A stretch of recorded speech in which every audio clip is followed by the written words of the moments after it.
जय जोहार, नमस्कार संगवारी हो। स्वागत है आप सभी का छत्तीसगढ़िया न्यूज चैनल में। आइए जानते हैं छत्तीसगढ़ के 10 महत्वपूर्ण काम की खबर, जिसमें आज की पहली बड़ी खबर है छत्तीसगढ़ विधानसभा का मानसून सत्र आज से शुरू होगा। इस दौरान कुल 6 बैठकें होंगी।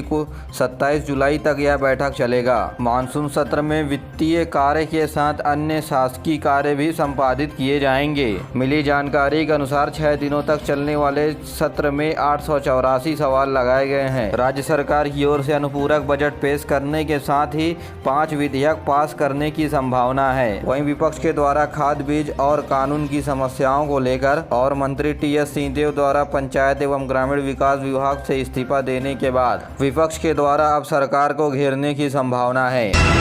दुनिया भर के देशों में रह रहे छत्तीसगढ़ के भारतीयों को एक सूत्र में जोड़ने के लिए व स्मृति तथा साहित्य को सजीव रखने के लिए राज्य सरकार ने अपनी ओर से प्रवासी भारतीय प्रकोष्ठ का गठन किया है। भारतीय मूल के कोरबा निवासी वल्लभ शाह को इस प्रकोष्ठ का समन्वयक बनाया गया है। श्री शाह इस समय अमेरिका के ह्यूस्टन में निवास करते हैं। दुनिया के देशों में फैले हुए छत्तीसगढ़ के लोगों से कला संस्कृति को बनाए रखने के लिए विभिन्न रचनात्मक प्रयास किए जाएंगे।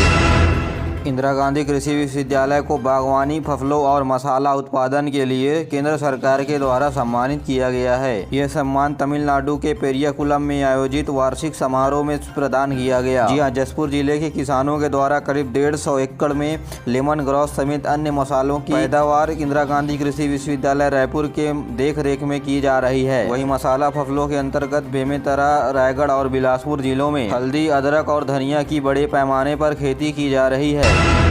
दक्षिण छत्तीसगढ़ में लगातार हो रही बारिश के चलते बाढ़ की स्थिति बनी हुई है। पिछले दिनों हुई लगातार बारिश के चलते गंगरेल तथा अन्य बांधों से पानी छोड़ा जा रहा है। इस दौरान शिवनाथ, खारून और अन्य नदियों का जलस्तर भी लगातार बढ़ रहा है। दुर्ग जिले में एक छोटे पुल में 4 पहिया वाहन सवार 4 लोग पानी में बह गए, जिसे अभी भी लापता बताया जा रहा है। राहत और बचाव के द्वारा लगातार काम करने के बावजूद पिछले 2 दिनों में इनके संबंध में अभी तक कोई जानकारी नहीं मिली है। इन्हें बचाने के लिए नदी के मुख्य धारा तथा आसपास के क्षेत्रों में 3 टीमों सहित 22 लोग बचाव राहत दल में लगे हुए हैं। वहीं राजनांदगांव के मोगरा जलाशय से भी पानी छोड़ा जा रहा है। हालात को देखते हुए जिला के कलेक्टर ने सभी तहसीलदारों को सजग और सतर्क रहने के निर्देश दिए हैं। साथ ही जल संसाधन विभाग को बांधों में होने वाले जल भराव पर निगरानी रखने को भी कहा गया है।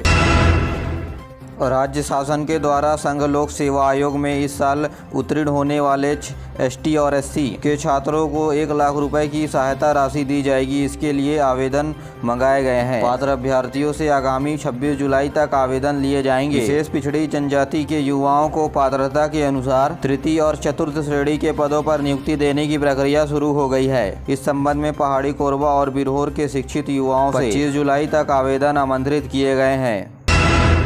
टी.एस. सिंहदेव के पत्र से भड़क चुका है मनरेगा संघ। हड़ताल को साजिश बताने से नाराजगी जताई जा रही है। कहा, आपके विचारों से हम आहत हुए हैं। स्वास्थ्य मंत्री टी.एस. सिंहदेव के लिखे पत्र से मनरेगा कर्मचारी संघ भड़क चुका है। साथ ही 9 बिंदुओं का एक पत्र भी जारी किया गया है, जिसमें कहा गया है कि श्री टी.एस. सिंहदेव के बयानों से कर्मचारी संघ आहत हुआ है। साथ ही मनरेगा कर्मचारी संघ ने मुख्यमंत्री भूपेश बघेल और उद्योग मंत्री कवासी लखमा को धन्यवाद का पत्र भी लिखा है। नियमितीकरण की मांग को लेकर के पिछले 2.5 महीने से मनरेगा कर्मचारी हड़ताल पर हैं। इस दौरान वे राजधानी रायपुर सहित प्रदेश के कई स्थानों पर प्रदर्शन किए थे। सरकार से कई दौर के बाद बातचीत के बाद भी बात नहीं बनी। सहायक परियोजना सहायक संविदा इसके लिए जिम्मेदारी मांगकर सभी को बर्खास्त कर दिया गया। इसके विरोध में करीब 12,500 कर्मचारियों ने सामूहिक इस्तीफा दे दिया। इसके बाद रायपुर में पिछले सप्ताह बड़ा प्रदर्शन हुआ और प्रदर्शन के बाद राज्य शासन ने इन कर्मचारियों को फिर से बहाल कर दिया। टी.एस. सिंहदेव ने अपने पत्र में कहा था कि एक साजिश के तहत मनरेगा कर्मियों का हड़ताल कराया गया। छत्तीसगढ़ में 45,000 लोगों ने तोड़ा है ट्रैफिक नियम। जुर्माना वसूलने के नाम पर टूट सकता है साल 2021 का रिकॉर्ड। लापरवाही और मस्ती कर बाइक चलाने वालों की खैर नहीं, ट्रैफिक पुलिस ने अब कमर कस ली है। पिछले महीने जून में ही सबसे ज्यादा ट्रैफिक नियमों के खिलाफ या नियम तोड़ने वाले लोगों के खिलाफ कार्रवाई की जा चुकी है। सबसे ज्यादा तेज रफ्तार चलाने वाले बाइकों की शिकायत है। मेन रोड से सकरी गलियों तक तेज रफ्तार चलाने वाले लोगों के खिलाफ शिकायत भरी पड़ी है। पिछले पहले महीने जून में ही 778 लोगों पर चालानी कार्रवाई की गई है। पिछले साल 2021 में 45,000 लोगों ने ट्रैफिक नियम तोड़ा है। इन्हें ITMS के CCTV कैमरों ने पकड़ रखा है और उनके खिलाफ ट्रैफिक पुलिस ने ई चालानी कार्रवाई भी की है और यह चालान ईमेल, व्हाट्सएप, डाक आदि माध्यमों से भेजा गया है। पुलिस के द्वारा चालान के रूप में अब तक 2 करोड़ से भी अधिक की राशि वसूली जा चुकी है।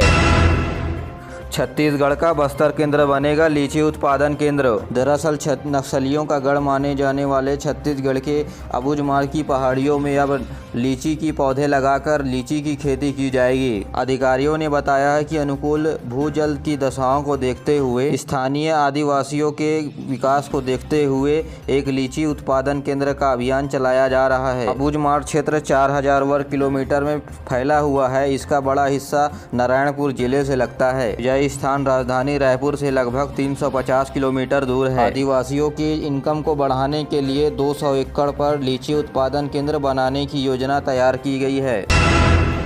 छत्तीसगढ़ में अब एक नई व्यवस्था शुरू होने जा रही है। 3 साल की डिग्री अब 4 साल में मिलेगी। नया शिक्षा नीति 2021 के तहत बनाए गए प्रावधानों को अब छत्तीसगढ़ में लागू करने की तैयारी शुरू हो चुकी है और इस नीति को छत्तीसगढ़ के 8 महाविद्यालयों में पायलट प्रोजेक्ट के तहत शुरू किया जाएगा। दरअसल छत्तीसगढ़ के 8 स्वायत्त महाविद्यालयों में BA, BSc और BCom कोर्स 3 की जगह अब 4 साल का होगा और छात्रों को इसके लिए ऑनर्स की डिग्री भी मिलेगी। नए कोर्स के तहत विद्यार्थियों को अब पुनारे पैटर्न की जगह सेमेस्टर वाइज एग्जाम देना होगा। यह एग्जाम जून और दिसंबर में होंगे। इसमें दुर्ग का साइंस कॉलेज भी शामिल है। उच्च शिक्षा विभाग की आयुक्त शारदा वर्मा ने भी सोमवार को इसकी तैयारी को लेकर बैठक समीक्षा की है। नई शिक्षा नीति के पायलट प्रोजेक्ट के तहत राज्य के 8 प्राइवेट महाविद्यालयों का चयन किया गया है। उसमें दुर्ग संभाग के साइंस कॉलेज और दिग्विजय कॉलेज राजनांदगांव शामिल हैं। इसके अलावा 6 अन्य रायपुर के 3 और बिलासपुर के 2, अंबिकापुर का 1 कॉलेज शामिल है। इन महाविद्यालयों में सीटों की संख्या पहले की तरह रहेगी। गौरतलब है कि 1 अगस्त से BSc, BCom और BA के